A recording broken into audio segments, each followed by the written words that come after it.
Here we got Hof chips, from Germany. The potatoes are coming from selected German farmers. The flavor of the chips is butter and salt.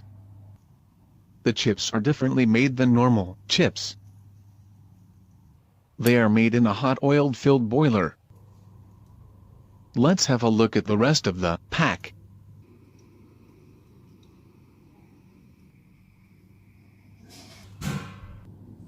Here is the nutrition table. Okay, let us get the chips out.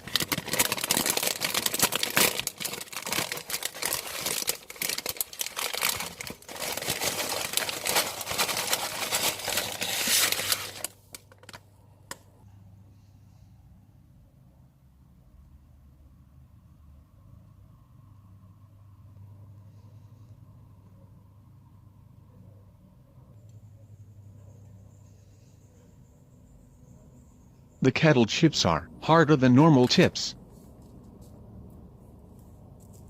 They are super crispy and are having a strong butter taste with a bit of salt. Thanks everyone for watching. Feel free to subscribe to see daily more unboxing and review videos.